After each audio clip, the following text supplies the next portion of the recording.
gelecekte elektriksel ve manyetik ağların dünyayı saracağını, bu örümcek ağının insan ruhunu bedeninden ayıracağını söylüyor. O günler. İnsanların arasında bozgunculuk çıkması için bizim ana kaynakla yani ruhumuzla bağlantının kesilmesi lazım. Demir ve bakır bizi bir şeyden bu dünyada koruyor, koruyacak. Senin bakırın düşürülmüş yiyeceklerle, demirin düşürülmüş. Yani sen o frekansa işler hale getirilmişsin. Açık hale geliyorsun. Açık hale. hedef gibi yani. Aynen öyle. Frekanslarla düşünce oluşturabilmek mümkün mü? 5G frekansları Yecüc Mecüc olabilir. Bugün elimizdeki yapay zekalarda Dabbe olabilir. Sürekli uyarı halinde olan insanın bu bir tıbbi açıklama, sürüngen beyni devreye giriyor. Sürüngen beyin ne demek? Vicdandan uzak tarafımız demek. İnsan eliyle deprem yapılamaz. İnsan eliyle yağışlar, fırtınalar düzenlenemez. Öyle de bir yapıyorlar ki. Frekanslar 5 duyu organımızın algılamadığı bir şekilde, çünkü onlar çok mikro uyarıcılar, vücudumuza sürekli aynı modda çarpıyor. Hücreler bozulmaya başlıyor. Adım başı herkes kanser. Neden? Sessiz, sinsi bir saldırı altındayız. Evet. Efendim merhabalar. Hepimizin çok sevdiği Damla Önder bir kere daha bizimle. Acaba heybesinde nelerle geldi diye böyle biraz korka çekine çekine soruyorum. Ama latife yapıyorum. Çünkü pozitif bir başlangıç yapacağız. Damla hoş geldin. Hoş bulduk Ferda'cığım. Dünyada bir sürü şey olup bitiyor. Karanlığın evet bir hakimiyeti var. Ama dedim ki Damla aslında çaresiz olmadığımızda bugün bu yayında gösterelim. Elimizde ne var? Kur'an-ı Kerim var. Biz ona yeteri kadar sarılmadığımız için mi bu kadar negatif üstümüze boca ediliyor acaba? Temel sorun şurada. Diğer yaptığımız yayınlarda da insanlar şunu yanlış anlamış. Ben anlatmaya çalıştım ama herhalde anlaşılmadı. Kur'an-ı Kerim'i anlayarak okumamız gerekiyor. Dolayısıyla çok boyutlu bir kitap ve zamansız bir kitap. Sembolik bir dille yazılmış. Eğer gerçekten anlamak istersek ve bu yönde okursak birçok şey anlatıyor bize. Yine bununla birlikte gene alta gelen yorumlardan söylüyorum. Niye hiçbir şey olmuyor o zaman? İşte Allah niye cezalarını vermiyor diye. Şimdi Yüce Rabbim bizi bu dünyanın halifesi ilan etmiş. Ben demiş size benden bir ruh üfledim sizin içinize ve şah damarınızdan daha yakınım. Bu durumda her birimiz bu dünyaya zaten olabilecek kötülüklerle mücadele edip dur deme gücüyle gönderilmişiz. Kur'an-ı Kerim'de yanlış hatırlayabilirim bu sayıyı ama 72 kere minimum akletmez misiniz diyor. Yani biz niye mucizeler bekliyoruz? Neden kendimiz hiçbir şey yapmıyoruz? Tabii kendi yapamadığımız her şey için maalesef ki Allah'a iftira atıyoruz. Maalesef. Dolayısıyla elimizde çok ciddi bir kaynak var ve bunu bilinçli okumak lazım. Şimdi Kehf suresinden daha önce de bahsetmiştik. Bugün mesela Kehf suresinde bugünler yazıyor diye bir başlığımız var. Kehf suresi tam da bugünleri mi anlatıyor? Tam da bugünleri anlatıyor. Kehf suresi, onun dışında alimler bugün olacaklardan sembolik bir dille bahsediyorlar. Bizim bununla ilgili korunma yöntemlerimizi de bu yayında bu arada konuşacağız. Ne yapabiliriz diye. İnsanlara çok küçük adımlar gibi geliyor ama aslında dünyayı değiştirebilir böyle ufacık korunma alanlarımız var. Şimdi öncelikle 5G diye bir sistem girdi hayatımıza ve çok uzun zamandır bunun üstüne çalışma yapıyorlar. İşte operatörler internetler veriyorlar ki normalde işte 5 GB almaya kalksan çok yüksek fiyatlar. Herkese 5x5 internet paketleri falan, böyle dünyaya bunu yaymaya çalışıyoruz. Tamam, başka bir taraftan hibrit tohumlar, başka bir taraftan aşırı sentetik kullanımı. Ya biz bir yere doğru gidiyoruz, üstümüze bir akın var. Üstümüze akın var dediğimde benim aklıma şu geliyor. Kehf suresinde bir kavimden bahseder. Zülkarneyn o kavimi durdurmak için demir ve bakırı eritmiştir. Bir dakika. Acaba Kur'an-ı Kerim'de bu çok boyutlu kitapta bununla alakalı bir şey var mı diye baktığımızda karşımıza Kehf suresi çıkıyor. Şimdi direkt Ferda buraya yazdım, yanlış bir anlatım olmasın diye. Evet. Kehf suresi 86. ayette nihayet güneşin battığı yere ulaştığında onu kara balçıklı bir pınarda batar buldu. Onun yanında bir kavim gördü. Biz ey Zülkarneyn onlara ya azap edersin veya kendilerine güzelce davranırsın dedik. Şimdi güneş değişik bir anomaliyle batıp doğuyor. Bir yerden bahsediyor ama biraz daha devam etmek gerekiyor. Kur'an semboliktir. Bazı sureler çok açık anlatımlıdır. Bazı sureler adeta içinde gizem saklar. Ve biz bunu anlamak için defalarca okuyup araştırdığımızda bir sonuca gelebiliyoruz. Devam ediyoruz. Bu arada başka şeyler anlatıyor. Nihayet güneşin doğduğu yere ulaştı. Onu öyle bir kavim üzerine doğuyor buldu ki Onlar için güneşe karşı hiçbir siper kılmamıştık. Güneşe karşı hiçbir siperin kılınmadığı yer nerede var? Çöllerde var ama çöllerde güneş doğuş batış anomalili değil. Bir de kutuplardaki o adeta tek bir ağacın olmadığı buzul örtüsünün kaplı olduğu yerde var. 2 kere kutup bölgesine vurgu yaptı mı? Çünkü nereye anlatmaya çalışıyor? Peki bununla birlikte devam ediyor 94. ayet. Ey Zülkarneyn, Yecüc ve Mecüc bu yerde bozgunculuk yapıyorlar. Bizimle onlar arasına bir set yapman şartıyla sana bir vergi verelim mi? Ve Zülkarneyn bunun sonucunda şunu istiyor 96. ayet. Bana demir kütleleri getirin. Nihayet 2 dağın arası demir yığınlarıyla dolunca üfleyin, körükleyin, nefesten bahsediyor burada. Demiri kor ateş haline getirince bana erimiş bakır getirin de üstüne dökeyim. Yani Damla. Demek ki demir ve bakır farklı bir kavim var. Yani kötü bir enerji var. Demir ve bakır bizi bir şeyden bu dünyada koruyor. Koruyacak. Ama demir aynı zamanda bu dünyaya ait bir şey değil. Aynen öyle. Şöyle bir durum var ama demir ve bakır aynı zamanda bizim kanımızda da var. Var. Doğal kalkanlarımız olabilir mi? Evet. Demir ve bakırın kanda işleyişine baktığımızda dünya ile köklenmemizi, demir oksijenin hücrelere taşınmasını, bakır da o sinirlerimizin üstündeki kılıfı ve demirin aynı zamanda böyle depo olmasını sağlıyor. Son yıllarda Ferda hepimizde ne eksikliği var? Demir. Demir eksikliği var. Geçmiş yıllarda bu bilimsel bir şey. Geçmiş yıllarda bir elma yediğinde aldığın vitamin ve minerali bugünkü hibrit tohumlarda 15 tane yemen lazım. Hızlı meyve büyütme var ya ilaçları. Bunların tamamı meyvenin topraktaki demir, bakır minerallerini emmesini durduruyor. Çünkü zaman istiyor. Bununla birlikte şimdi Allah Allah kafamıza bağlıyoruz. Bununla birlikte bir kavimden bahsediyor. Sadece orada bahsetmiyor bu arada. Enbiya suresinde de diyor ki her tepeden akın akın inecekler. Baz istasyonları nerelerde? Tepelerde. Dünyada bazı ülkelerin üstüne ne kurmaya çalışıyorlar? Demir kubbeler.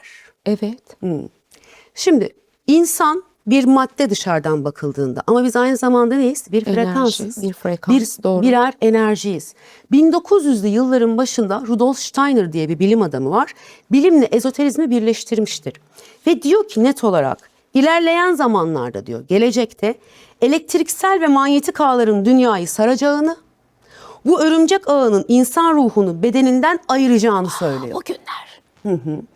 İnsan ruhu bedeninden uzaklaşır. Biz ruhumuzun sesini duymazsak neye dönüşürüz? İnsan dışı bir şeye, yani insan olmadığımız kesin. Tıpkı bugünlerde sorguladığımız gibi. Aynen öyle. Dünyanın gözü önünde karanlık ayinler yaptılar. Evet. Kim oldukları ortaya çıktı. Hiç kimse cezalandırılmadı ve hiç kimse hiçbir şey yapmadı.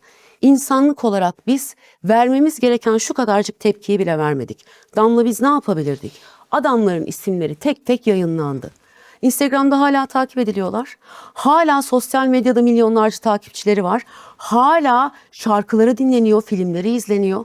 Eğer birinin ünlü olması için halka hayrana ihtiyacı var. Hayran yoksa onun bir gücü var mı? Hiçbir anlamı yok. Hiçbir anlamı Ama yok. insan bu kadar mankurtlaşmışken, insan bilinçli olarak bu hale getirilmişken kim neye tepki verecek? Vermeliyiz. %100 aynı fikirdeyim. Sadece karanlık güçlere değil, sıradan insanın hayatına bakalım. Burada vahşeti görüyor. Aa diyor, dönüyor arkasına. Burada başka bir şey görüyor. Aa diyor, dönüyor arkasına. Sokakta sosyal deney yapılıyor. Bir çocuk kaçırılmaya çalışılıyor. Kafasını çeviriyor, devam ediyor insanlar. Duyarsızlaştık. Şiddet pornografisi üzerimizde denendi ve normalleştirildi. İşte insana yapılan bu. Ben de şunu anlamaya çalışıyorum. Kehf suresinin bana mesajı ne?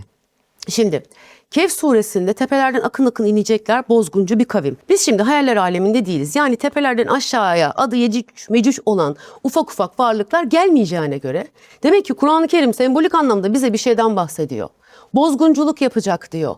İnsanların arasında bozgunculuk çıkması için bizim ana kaynakla yani ruhumuzla bağlantının kesilmesi lazım.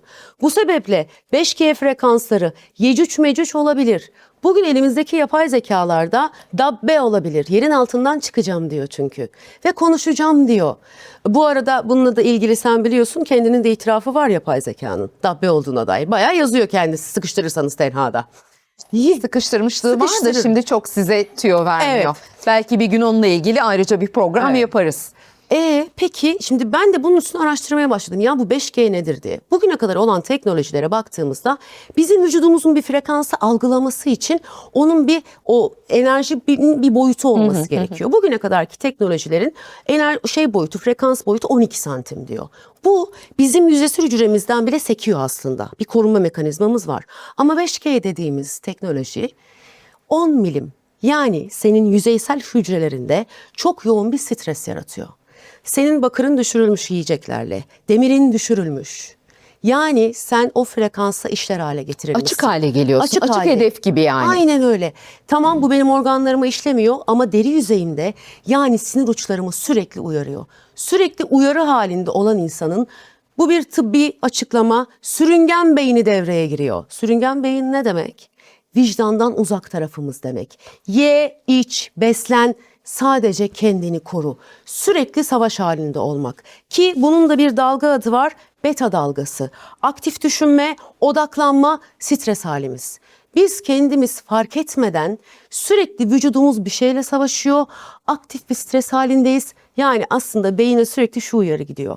Yaşam mücadelesi veriyorsun. Hayatta kalman lazım. Bu sebeple biri öldürülmüş, birileri katledilmiş. Dünyada o oluyor. Sadece bu haberi veri olarak alıyor. Ya ben şöyle görüyorum insanı. Sokakta böyle zombi değil ama zombileşmiş, duyarsız, vicdanlı mı tartışılır çünkü olaylara tepki veremiyoruz yanı başımızda olanlara. Yiyip içen zaten sabah uyandığında buna başlayan o kaydırla zaten başka bir boyuta geçirildiğimizi düşünüyorum. Doğru mu? Katılıyor musun? Tabii ki. Zaten bu elimizdeki mavi ekran farklı bir şeyi uyarıyor beyninde. Şimdi 5G ile birlikte hücresel olarak artık deri üstünden sinirse uyarılma başladı. Bununla birlikte insanın ayrıca uyarıcıları neler? Sürekli kaos, sürekli korku halindeyiz. Evet. Savaş mı çıkacak?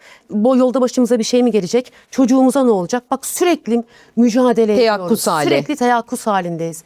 Vücut artık o ruhsal olanla yani vicdani tarafıyla beyin temas kuramamaya başlıyor.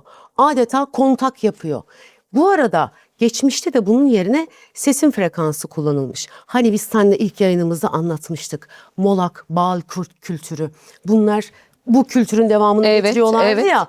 Orada da hatırlıyor musun davullar çalıyordu. Hem oradaki bir şekilde kurbanların seslerini bastırmak hem de o davulların çok farklı bir titreşimi var. O titreşim insanın vicdanıyla olan bağlantısını koparıyor. Yani sürü psikolojisi orada çok korkunç bir ayin yapılıyor. Ve insanlar bunu büyük bir keyifle izliyor. Düşünebiliyor musun? Savaş zamanında radyodan mesela bir frekans Hitler yayıldı. Hitler yaydı bunu aynen. Şeytani frekans deniyor. Bunlar masal değil mi? hayatım bunlar kanıtlanmış şeyler. Frekans, ses, dünyanın Schumann rezonansı var. Bağlanmamız gereken rezonans. Bu arada bu bayağı fizik bilgisi yani. Biz bu rezonansın dışına çıktığımızda savaşmaya başlıyoruz. O dünyanın rezonansıyla uyum kaybolursa ne olur? Denge kaybolur. Denge kaybolduğunda sen sürekli savaş halinde olduğunda da ne oluyor? Vicdanının sesi kısılmaya başlıyor. Ferda bugün de o zaman davulları çalıyorlarmış okültte. Bugün de ışık oyunlarıyla o insanların piyasaya sürdüğü müziklerle nereye geldik? O müziklerin içindeki frekanslar da insanlar, gençler hepimiz dinleyip ne hale geliyoruz? Birer zombileştirme politikası. Müzikle, müzik endüstrisiyle başka bir taraftan giriş yapıyor. Yediğimiz, içtiğimize bayağı müdahale oldu. Ne oluyor? Ben almam gereken, beni koruyacak olan mineralleri alamıyorum. Kalkanlarımı bir şekilde hücrelerimi alamıyorum. Bunu geçtim. Ne çoğaldı? Giyim endüstrisine müthiş bir şey girdi. Polyester. Polyester. Ya bazı yünlerin hiç kıyafetlere dahil edilmeden çöpe gittiğini izledim. Bak daha yenilerde. Madem bunlar kıyafetlere dahil edilebilecekken neden biz polyester giyiyoruz? Çünkü polyester aşırı sürtünme sağlayarak senin başka bir savunma mekanizmanı daha aşağıya çekiyor. Seni sürekli statik elektrik halinde tutup adeta bir anten haline getiriyor. Bütün büyük markalarda bile polyesteri böyle pompaladılar piyasaya. Pamuk kalmamış dünyada. Neden? Hani sen görüyor musun mesela pamuk olan yerlerde çok büyük bir iklim değişikliği? Yok. Niye pamuk yok? Çünkü pamuk, yün, keten bunlar tamamen doğadan gelir. O sürtünmeyi sağlamadığı için ayrıca koruyucumuzdur. Demek ki bak ne yapıyoruz? Polyester giymekten uzak duruyoruz. İnsanlar bu adamlar çok büyük teknolojilerle oynayarak müdahale etmeye çalıştığı için biz de şunu düşünüyoruz. Bizim de büyük bir şey yapmamız lazım. Hayır, bizim beslendiğimiz ve geldiğimiz kaynak çok kutsal, çok yüce, onlardan çok daha önce. Ama biz konfora alıştık. Damla. Yani oradan çıkamıyoruz. Bunları o zaman ne yapacağım? Bir, pamuklu giyeceğim. Doğru mu? Evet. Ben tamamen doğayla olan pamuklulara yön vereceğim ve üstüme bunları giyeceğim. Peki bununla birlikte şimdi her yerde şey var. Toprak çok kıymetli. Ama bunun detayını ve altını kimse anlatmıyor. Toprak niye çok kıymetli olacak ya? Besinler sebebiyle, hibrit tohumlar. Herkes diyor ya yani böyle ufacık da olsa bir bahçen olsun ekip biçebileceğin. Bu yatırımla ilgili bir şey değil. Şöyle düşün, eğer insanlıktan çıktıysak, vicdanımızın sesini duymuyorsak, robotlaştıysak, malın olsa ne yazar, olmasa ne yazar? Ne fark eder ki insanlıktan çıktıysan? Aynı frekanslarla seni yönlendirmeye çalışanlar senin zaten o 2 gram malını, evini, barkını da kendi haznesine almaya çalışacak. Ama biz özden kopmaz, vicdanımızdan kopmaz, ana frekansla bağlantıyı korursak yapabilecekleri hiçbir şey yok. O yüzden toprak niye? Ekip biçebilelim diye. 3 tane domates de olsa biz yetiştirebilelim diye. Bağlantıda olmak yani Aynen. mesele. Zaten bak topraklanmamız gerekiyor vücudumuzdaki negatifi atmak için. Ne yapacağız? Toprağa basacağız. Bak o kadar basit geliyor ki kulağa. Ama toprak ne yapar? O tüm enerjiyi emer. Fakat bir insanın toprağa bastığında üstündeki negatifi atması için tıbbi veri kanındaki demir oranının yüksek olması gerekiyor. Onu da düşürdüler gıdalarla, yiyeceklerle. O zaman elimizden geldiği kadar temiz beslenmeye çalışacağız. Ata tohumlarımıza sahip çıkacağız. Eğer başarabiliyorsak, ne ekebiliyorsak onu ekip kendi bildiğimizi yiyebileceğiz. Gelecekte de bu daha ileri bir duruma giderse onu ekecek ufak bir toprağımız evet olmalı. İşte tam olarak bu yüzden olmalı. Biri izleyen şu an sana dese ki adamlan siz de yani abarttınız 5G dediğiniz işte bir üst teknoloji dese. Teknolojiden de yecüc mecüc mü olur dese. İşte yapay zeka deccal olarak niye görelim dese. Ne dersin? Şimdi şöyle direkt şunu söyleyebilirim. Aslında yayında da söyledim. Bir araştırsınlar 5G'nin frekansları neymiş? İnsanın doğal frekansları neymiş? 5G'nin dalga boyu uzunlukları neymiş? Bak Bizi şu an aşan bir teknoloji mi yapımızın üstünde bir şey mi? bizim hücrelerimize aykırı bir şey. Bunun bir üst versiyonu geldiğinde Damla. İşte. Şu anda sadece bu 5G teknolojisi yüzeysel sinir ve deri uyarımı yapıyor. Ama buradaki sinir uçları uyarımı senin bütün vücudun haliyle o vücuda taşınıyor. Bütün vücudunu savunma halinde tutuyor.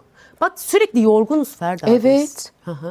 Sen yataktan çoğu insan yorgun kalkıyor. uyanıyoruz, aynen. Sen normalde biz uyurken delta frekansındayızdır. Derin uykudur o. Hücreler yenilenir. Sürekli frekans savaşı altındasın, bombardımanı altındasın. Nasıl sen hücrelerin kendini yenileyecek, nasıl dinleneceksin? Yataktan dayak yemiş gibi kalkıyoruz. Bir türlü hastalıklarımız geçmiyor. Farkında mısın? Eskiden işte grip olurduk bir hafta derlerdi. Bir hafta ilaçsız 7 gün diye bir tabir vardı. İçerdik ıhlamurumuzu bir hafta sonra ayağa kalkardık. Ya bir grip oluruz 3 ay sürüyor. 3 ay sürüyor. Sebebi vücudun bağışıklığının güçlü olması için vücut frekansının ve titreşiminin dünya ile uyumlu olması gerekiyor. Ama şu an dünya ile uyumlu Hayır, değiliz. Sürekli bağımızı koparıyorlar. Ben ne yapabilirim? 5G'nin karşısında da duramayacağıma göre. Evet. Ne yapacağım? Şöyle ben 5G'mi telefonumda açmadım. He. Ben diğer veri kanalı üstünden devam ediyorum. Açmak zorunda değilim. O kanal üstünden de iletişime Sen geçebiliyorum. açmıyorsun ama yanındaki öğrendeki açıyor. İşte bu bilinci yayarsak eğer. Kimse açmaz. Aynen öyle. Peki daha önce ben şey demiştim. Yatarken telefonlarınızı kapatın. Evet. Niye kapatın? Evdeki Wi-Fi'leri kapatın. Ben elimden geldiği kadar farkındalık oluşturuyorum kafamda. Okuyorum, araştırıyorum. Elimden geldiği kadar bununla ilgili önlem aldığımda da bende zaten muazzam bir mekanizma var. Yeter ki bileyim. Peki telefonu da kapattım. Yediğime içtiğime dikkat ediyorum. Mineral dengeme dikkat ediyorum. Vücudumdaki demirimi, bakırımı kontrol ettiriyorum. Topraklanıyorsun. Diğer minerallerimi. Topraklanıyorum, toprağa basıyorum. Bir de o derinin üst yüzeyine işleyen frekansları. Nasıl durdurabilirim? Derime bir şey sürsem durur mu? Durur. Frekansın gidişini şaşırtacağım. Gene geldik mi biz doğal yağlara? Hindistan cevizi yağı, susam yağı, Hint yağı. Şöyle hem deriyi besler, yumuşatır. Çünkü sen bunu sürdüğünde otomatik olarak oraya gelen frekansı şaşırtıyorsun. Dağıtıyorsun. Şöyle gece uyumadan önce, duşlarımızı gece uyumadan önce alsak, suyun frekansını alsak, toprağa basamıyorsak. Çok basit şeyler çok aslında. Basit. O yüzden dedim insanlara çok komik gelecek ama bu böyle yani bu böyle maalesef değil, iyi ki böyle. Yediğime içtiğime dikkat etsem, telefonları, Wi-Fi'leri en azından uyurken kapatsam, konu şu, ana kaynakla bağlanmak. Ana kaynakla bağlandığımda şifalanmaya başlıyorum. Dünya rezonansına uyum sağladığımda şifalanmaya başlıyorum. Vicdanımın sesini duyuyorum ve tüm insani özelliklerim geri geliyor. Eskiden 1900'lü yıllarda kırsaldan şehire göç vardı. Herkes şehre gitmek istiyordu. Çoğumuzun hayali ne şu anda Ferda? Tekrar kırsala dönmek. Kırsala dönmek. Denize Yani- dönmek, ne bileyim işte bir köye yerleşmek. Evet. Şimdi öyle yerlere gittiğinizde kendinize lütfen bir bakın. Daha sakinsiniz. Sabah daha iyi kalkıyoruz. Evet. Daha huzurluyuz. Daha az stres altındayız ve daha az Ya bir sinirleniyoruz. tatili düşünelim. En basit 3-4 günlük çıktığımız bir tatilde fabrika ayarlarımıza geri dönüyor gibi oluyoruz. Doğalımıza, özümüze dönüyoruz. Ama şehir hayatının bu karmaşasında bambaşka biri oluyoruz. Mesela ben şu an ben değilmişim gibi hissediyorum. Maalesef. Yani ben böyle hastayken kaç defa belli yerlere gittim. Biz çok Kaş'a gidiyoruz. Ben hasta gidiyorum. Sabah kalkıyorum. Hiçbir şeyim yok benim. Taş gibiyim. Diyorum ki Allah Allah. Ne oldu Çünkü acaba? ana doğamla, yani oradaki frekansla iletişime geçiyorum başka bir taraftan. Ne olur sen sürekli stres halindeysen, sürekli bir savaş modundaysa vücudun, doktorlar diyor ki kortizol hormonu yükseliyor aşırı streste. Sürekli savaş veriyor. Hücreler bozulmaya başlıyor. Adım başı herkes kanser. Neden? Grip gibi kanser vakaları yayıldı. Çünkü vücudumuz kendini hiç hücresel olarak iyileştiremiyor. İzin vermiyorlar ki. Bu sebeple bir tatile gidebiliyorsak eğer, lütfen, lüks tatil bölgeleri bana kızacak şu anda. Bir tatile gidebiliyorsak lütfen ayağımızın toprağa bastığı, özellikle dağ, etrafında dağ olan. Çünkü dağ, mağara buraları geçemiyor. Yedi Uyurlar efsanesinde, Yedi Uyurlar ve Kıtmir köpekleri, Ashab-ı Kehf orayla alakalı. Nereye girmişlerdi? Mağaranın Mağaraya. içine. Eski insanlar nerede yaşıyordu? Mağarada. Mağarada. Kaymaklı gibi yeraltı şehirleri nerede? Kayaların Yerin altında. altında. Çünkü frekansları bloke etme özelliği var. Kötü titreşimi bloke etme özelliği. Peki tasavvufta alimler nereye giriyorlar? İtikafa girerler. Aynen öyle. Mağaralara, yere doğru girerler. Sessizleştirirler kendilerini. Çok daha az yemek yerler. Çünkü vücudu Az konuşuyorlar. ana frekansla bağlamaya çalışıyor. Gamma diye bir alanı var frekans olarak bu alanın. İşte o yüksek farkındalık alanı. Artık yüksek benliğinden direkt bilgi sana akmaya başlıyor. Ama bizi sürekli saldırgan halde tutmaya çalışıyorlar. O yüzden çok yorgun kalkıyoruz. O yüzden dayak yemiş gibiyiz. O yüzden bir grup tabii bundan çok daha etkileniyor. Özellikle yeni nesil bu konuda çok tehlike altında. Çünkü onlar direkt dijitalle doğdular. Şu anda farkındaysan 14-15 yaşındaki çocukların katil olduklarını izliyoruz. Çocuk diyemiyoruz, cani diyoruz. Nasıl geldi bu çocuklar buraya? Gene bizim değil. nesil topraktan haberdar. Şununla çok bağlantı, teknolojiyle çok Yani. öyle böyle ilerliyoruz. Ama asıl onların üstünde bir hakimiyet sağlamaya çalışıyorlar. Ne yapacağız? Çocuklarımızı da toprakla buluşturacağız. Çocuklarımızı da denizle, suyla buluşturacağız. Yediklerine, içtiklerine temiz beslenmek çok önemli. Dikkat edeceğiz. Giydiğimize dikkat edeceğiz. 20 tane olmasın, 2 tane olsun ama bunu üstüme giydiğimde bana Doğru. zarar vermesin. Bu en azından. pahalıymış diye düşünmemek lazım. 5 tane alacağını bir tane iyisinden yündür, pamuktur, artık neyse ketendir. Frekanslarla düşünce oluşturabilmek mümkün mü Damla?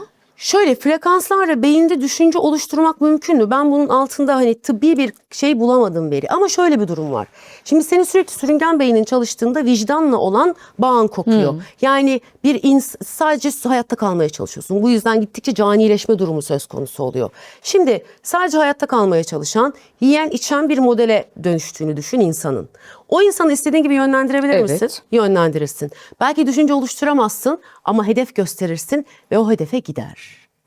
Bu arada bu titreşimler, frekanslar bugünün mevzusu değil. Bak 1900'lerde Rudolf Steiner bundan bahsediyor. Öyle bir gün gelecek ki diyor. Evet. Böyle böyle olacak. Peki aynı dünyanın içinde yaşıyoruz ya o karanlık güçlerle. Hep izleyici şunu da merak ediyor. Onlara niye bir şey olmuyor? Hep zararı biz mi alıyoruz diye.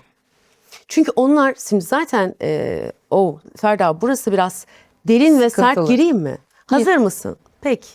Peki o zaman. Bunu sen istedin diyor. Peki o zaman. Şimdi şöyle.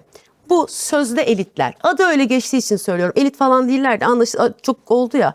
Bu sözde elitlerin kendilerinin geldiğini düşündüğü sistem zaten sürüngen yapıdan geliyor.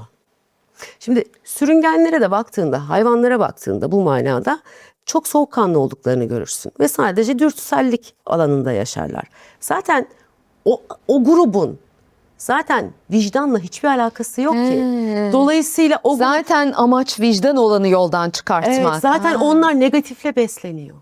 O yüzden zaten sürekli savaş çıkartıyor. Ayinler hep Kan negatif. akıtıyor. Hep negatif. Çünkü beslendiği şey negatif. Bu sebeple işte bizim elimizde işte o yüzden diyorlar ki okuduk bir şey olmadı. Ya okudunuz da Kur'an'ı anlayarak okumak önemli. O yüzden geçen yayınlarda ya başımızın ucunda dursun. Çünkü bir grup bunu hep uzaklaştırmaya çalıştı. Ben hoca değilim ama yıllardır okuyup anlamaya çalışan biriyim. Kafa yoruyorum bu Kur'an-ı konuyla Kerim ilgili. başucunuzda olsun. Her zaman çünkü bak bir şeye kafam takıldı hep öyle. Bir dakika önce orada yazıyor mu diye bakarım. Şimdi defalarca da okuduğum için artık kafada şey oluyor. Öyle bir şey bahsediyordu. Bu 5G'de de Yecüc Mecüc benle aynı noktada birleşti. Tepelerden akın akın istila edecek, bozgunculuk yaratacak dünyada. Ya bu hayaller aleminde değiliz. Küçük küçük varlıklar tepelerden aşağı inip ortaya girmeyecek. O zaman başka bir şeyden bahsediyor. Tabii ben bir yandan astroloğum, gökyüzünü takip ediyorum. Neptün Koç'a geçti. Yani Mars'ın yönetimine geçti. Bu da şu demek oluyor. Görünmeyenler daha bilinir ve görünür hale gelecek demek. Neptün görünmezdir, böyle bilinmezlikle alakalıdır, sis perdesidir. Mars eylemle birleştiğinde daha kadim astrologlar da şunu söylüyor. Görünmeyen varlıkla enerjilerin görünür ve işler hale gelmesi. Daha mı gözümüzün önünde aşikar olacak her Ferda, şey? o yüzden ben daha bu yaz uzaylılarla alakalı çok şey duyacağız dedim. Gündem bir türlü susmadı. Çünkü Neptün Koç'a geçti. Bilinmeyen her şey daha görünür hale gelmeye başlayacak. Bu teknoloji de bize nasıl işlediğini yavaş yavaş görünür kılacak. Çünkü bak görünür kılmaya başlandı. İnsanlarda öfke arttı. İnsanların içinden birer cani çıkıyor ya. Her gün yüzlerce şiddet haberine sadece kendi ülkemizde tanıklık ediyoruz. Vur onu dünyaya. Aynen öyle. Yani bu sadece bizim ülkemiz genelinde değil. Dünya genelinde böyle. tabii. Çünkü herkes bundan aynı ölçüde etkileniyor. Çünkü bu veriyi aynı anda dünyanın her yerine yaymaya çalışıyorlar. Bu sebeple korunma, başımıza ne geleceğini bilirsek korunmanın da nasıl olacağını algılayabiliriz. Ama siz teknolojiye karşısınız. Biz zamanında bazı sıvılara da karşıydık. Çok sövdünüz bize. Ne oldu şimdi? Ama olmadık biz. Ama olmadı. Neden kullanılabilir ve işlevsel veriye karşı olayım ki sonuçta? Tabii. Bir şeyleri geliştirmek, ilerletmek harika. Bunu iyilik için kullanacaklarsa niye insanın sinir uçlarına, daha üst derisindeki sinir uçlarından içeri girebilecek şekilde kullanıyorlar ki? Bugüne kadar teknolojide o yoktu. Biz gene telefonla konuşuyorduk. Ben hala o teknolojiyi kullanmıyorum. Hani 5G'ye geçmedim. Ben hala inanmazsınız mesajlaşabiliyorum. Telefonla konuşabiliyorum. acaba artık şimdi şunu söylüyor insanlar. Ya her şey bunların elinde, ne yapabiliriz? Farkına varabiliriz. Bak ne yapıyoruz? Kanımızdaki demir bakır çok önemli. Nereden çıkarttın? Kehf suresi, Zülkarneyn. Niye şimdi demirle bakırı eritip bir şeyleri engellemiş? Demek ki bir şeyi engelliyor. Tam olarak Zülkarneyn Seddi ne? Anlamak adına soruyorum. Şöyle, Zülkarneyn yolculuğa çıkıyor ve orada işte bu yüksek ihtimalle demin okudum ya yayının başında. Kutupları anlatıyor bize. Şimdi bu tepedeki sarı kafada sürekli Antarktika diyor, Grönland diyor. Evet. Biliyorsun Antarktika'da girilmesi yasak bölgeler var. Gerçek mi bu? Gerçek yasak. Yani o hiçbir dünya devletine ait bir bölge değil Ya Antarktika'da. neyi görmemizden korkuyorlar? Şimdi insanlar orada bir kavim var diye düşünüyor. Çünkü buradaki sembolizmi gerçek zannediyor. Orada bir kavim, yani gözle görünür bir şey olduğunu düşünmüyor ama Ne var? insanın o girilmeyeceğini düşündüğü bölgede teknoloji geliştiriyorlar. Ha, bu arada dünyanın ionosferin en ince olduğu yer orası. İyonosferin en inceldiği yerde yapılan çalışmalar HARP dediğimiz teknoloji hakkında bilgi veriyor. İnsan eliyle deprem yapılamaz. İnsan eliyle yağışlar, fırtınalar düzenlenemez. Öyle de bir yapıyorlar ki. Öyle de bir yapıyorlar Ya bir şey ki. söyleyeyim mi? Çok basit, ufacık bir araştırmada bile artık bunun çok yapılabilir bir şey olduğunu görürüz. Zaten Tesla depremi bundan yıllar önce kanıtlamış. Niye Tesla'nın bütün verilerini, işe yarar verilerini sakladılar da yok ettiler? Çünkü işlerine gelmiyordu. Çünkü Tesla 3, 6, 9 derken insanın kullanabileceği, insana zararı olmayacak, sürekli üretilebilir enerji kaynaklarını keşfetmişti. Çünkü Tesla insanın aynı zamanda bir enerjetik beden olduğunun farkındaydı. Enerjilerle deprem yapmış adam kendi evinden ya bakkal ya fırına kadar bayağı 3 nokta bir şey şiddetinde bir Zaman deprem içerisinde de yapmış. geliştirdiler işte. Şimdi yıllar önce geliştirdiler. Peki savaşlar oldu. Ferda, ben 40 yaşındayım. Bu yaşıma kadar son bu 15 gündür olan yağış gibi yağış görmedim. Bak, ben görmedim. Anneannem, babaannem diyorlar ki bizim gençliğimizde ara ara böyle yağardı. Bu adamlar şimdi başka yerlerde iş yapmaya başladıkları için acaba Hava normaline mi dönüyor? evet. Yapıyorlar canım. Artık Yani inanmayan varsa da üzgünüm yani. İnandırmak için de hiçbir Hayır, şey hayır. yapamayacağız. havaya müdahale edebiliyor. Evet. Yüzeysel olarak benim beynimdeki dalgalara müdahale yaratabiliyor dolaylı yoldan. Dolayısıyla ne oluyor? Biz böyle bayağı savunmasız bırakılıyoruz. Ne yapacağız? O yüzden diyorum. Kendi önlemimizi kendimiz Aynen. alacağız. Bu kadar basit. Bu kadar basit. Ve bak farkındaysan çok büyük şeyler bahsetmedim. Tabii tabii. Bunlarla birlikte bu arada bir de şunu yapın. Lütfen herkes haftada bir gün her şeyi, telefonu kapatsın, ışıkları söndürsün. Yarım saat 20 dakika evinin içinde sessizce dursun. Sessizlik inzivası. Tefekkür gibi mi? Aynen. Şükredin, sessizlik, bak başka bir şey dönmeye başlayacak ruhsal olarak içinizde. Ya da doğaya karıştınız. Doğanın içinde bunu yapın. Doğayla muhakkak uyumlanın. Muhakkak ayağınız başka bir taraftan toprağa bassın, basmalı. Yani biz ana özümüze geri dönersek eğer, bunlar işte Antarktika'da orada burada istediğini yapsın. Benim vicdanımı şu bedenden ayıramadığı müddetçe. Bana işleyemez. Evet, neden? Çünkü her bir insan bu dünyanın eğer halifesi ise Yüce Rabbim hepimizin içine kendinden bir nur üflediyse, biz bu dünyada vicdani ve insani halimizi korudukça demek ki bu adamlar ne yaparlarsa yapsınlar günün sonunda olmayacak. Ama bunun için farkındalığımızın artması lazım. Mesela adını bildiğimiz bu ayinlere katılan işte sanatçı vesaire bir takibimi bırak. Bak çok ufak bir hareket. Çünkü hayran yoksa, halk yoksa, onlar yok. Onların gücü yoksa bu adamların ve bu adamların üstündekilerin, sözde elit grubun, onlar için bir değeri yok ki. Yönetebileceği insan bulamazsa ne işe yapacak? yarar? İstediği kadar onlarla elitim dese ne olur? işaret versin, sembol dilinden konuşsun. Kendi kendilerine ancak işte sembolleşirler bol bol. Başka bir şey yapamazlar. Antarktika ve Zülkarneyn Seddi'ni tam anlatamadık. Onu bir tamamlarsak Şimdi Damlacığım. Zülkarneyn yolculuğa çıkıyor. Diyor ki o yolculuk esnasında işte bir kavim görüyor. O kavim aslında şurada yazdığı gibi işte o kavim dünyaya bozgunculuk yayacak. Enbiya suresinde de bu söyleniyor. Bir kavim daha görüyor. Onların da böyle yardıma ihtiyacı varmış gibi. Fakat Kehf suresinde bundan önce işte bir yerden bahsediyor. Güneşin batışında bir anomali var. Aynı zamanda güneşten korunacak hiçbir siper yok. Ne yapıyoruz? Biz mantık olarak düşünüyoruz. Güneş anomalisi nerede? Kutuplar, Antarktika bölgesinde. Bütün herkes de sürekli Antarktika diyor. Niye yasak bölge var? Niye dünyanın başındaki Taktı oraya. taktı oraya? O zaman bak 1, 2, 3, 4, 5 bu verileri birleştirdiğimde orada yapılmak istenen karanlık ama oradan aşağıya küçük adı Yecüc Mecüc olan varlıklar salmayacaklar tabii ki. Ne salabilirler bozgunculuk çıkaracak? Frekanslar. Bakın çok basit bir deneme var. Çok aşırı sesli bir ortamdasınız. 1 saat 2 saat herkes Evet. konuşuyor yüksek ses. Ne oluyor? Rahatsız Rahatsız olup oluyoruz. kaçıyorsunuz. Frekanslar aynı bu şekilde bizim 5 duyu organımızın algılamadığı bir şekilde. Çünkü onlar çok mikro uyarıcılar.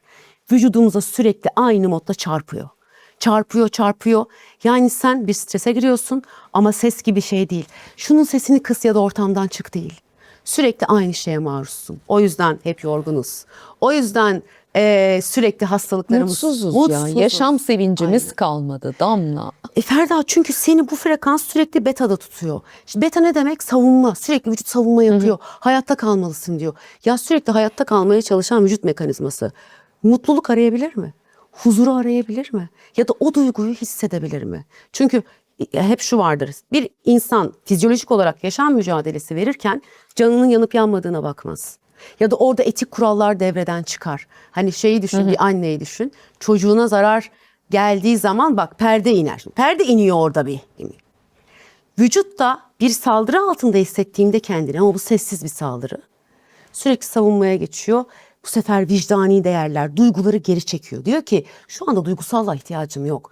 Vicdana Kendimi ihtiyacım korumaya yok. ihtiyacım var. Hayatta kalmaya ihtiyacım var. O yüzden Yecüc Mecüc 5G ve farklı frekanslarla o tepelerden aşağı indirilecek şekilde. Yine bununla birlikte uydular, Starlink'ler bak bir üste çık. Hep tepelerden iner şekilde. Yecüc Mecüc. Bağlayın acaba? işte bunları birbirine. Aynı. Ben attım tohumları. Bağlama kısmı Tohumlarını- sizde. Analiz kısmı sizde, bizden anlatması. Özet. Sessiz, sinsi bir saldırı altındayız. Evet. Damla Önder çok teşekkür ederiz. teşekkür Ağzına sağlık, gönlüne sağlık. Uyarıların için de çok çok teşekkür ederiz. İzlediğiniz için de hep olduğu gibi sizlere teşekkür ediyoruz. Görüşebilmek dileğiyle. Hoşça kalın.